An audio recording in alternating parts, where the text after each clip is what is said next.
Pernah dengar soal penyitaan buku Tetralogi Pulau Buru dari Pram? Atau penangkapan grup musikus bersaudara? Itu bukan mitos, faktanya emang ada. Istilahnya disebut censorship atau penyensoran. Dari Orde Lama sampai Orde Baru, praktik penyensoran udah sering terjadi. Kira-kira apa aja censorship di Indonesia dari masa ke masa? Sini deh, tak kasih paham.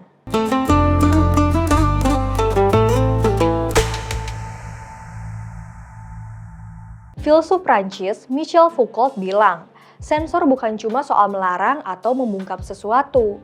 Sensor adalah cara kekuasaan untuk mengatur informasi dan membentuk cara masyarakat melihat dunia.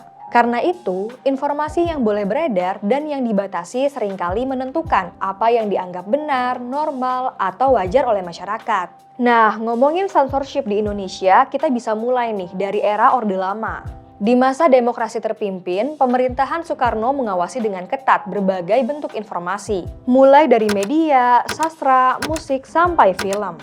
Informasi yang bertentangan sama arah politik pemerintahan saat itu bisa dibatasi, terutama yang dinilai terlalu dekat dengan Barat dan kapitalisme. Media juga wajib punya surat izin terbit atau SIT. Kalau dianggap gak sejalan sama pemerintah, izinnya bisa dicabut kapan aja. Akibatnya, sejumlah media yang kritis dibredel. Di antaranya, Pedoman yang dipimpin Rosihan Anwar dan Indonesia Raya milik Mochtar Lubis. Pembatasan juga terjadi di dunia sastra. Salah satu contohnya, Manifesto Kebudayaan atau Manikebu yang berseberangan dengan Lekra.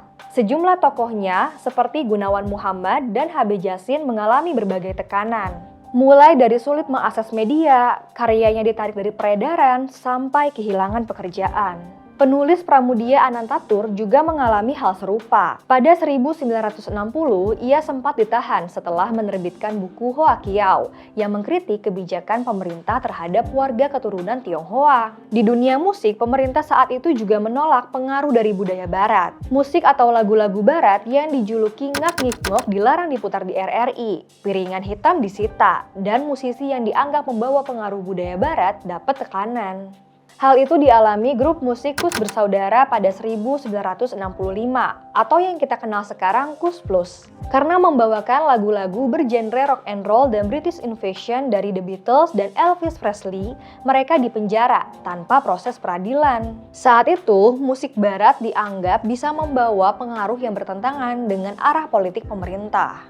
Di dunia film, kontrol juga dilakukan lewat Badan Sensor Film. Film yang dianggap nggak sesuai dengan semangat sosialisme Indonesia bisa dipotong atau dilarang tayang. Seperti film-film Hollywood yang didistribusikan Asosiasi Ekspor Film Amerika Serikat pada tahun 1964.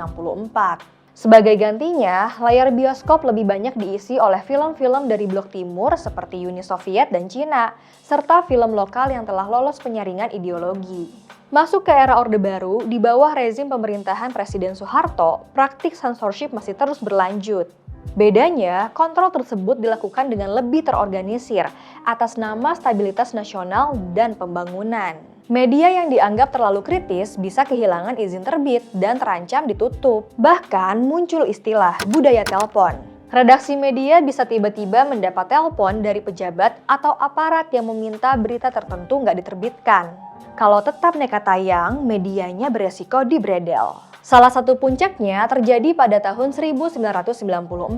Saat itu, majalah Tempo, Editor, dan tabloid Detik dibredel setelah memberitakan isu yang dianggap mengganggu kepentingan pemerintah. Bukan cuma pers yang kena, peredaran buku, pementasan teater, bahkan pembacaan puisi harus mengantongi izin. Termasuk karya-karya Pramudia Anantatur seperti Tetralogi Pulau Buru yang dilarang beredar karena dianggap berbau komunisme. Selain itu, bengkel teater dari W.S. Rendra dan teater koma yang dimiliki N. Riantiarno juga nggak lepas dari intimidasi. Film dan televisi juga berada di bawah pengawasan ketat negara lewat lembaga sensor film dan Departemen Penerangan. Tapi situasi mulai berubah setelah reformasi. Pada 1999, Presiden Abdurrahman Wahid atau Gus Dur membubarkan Departemen Penerangan.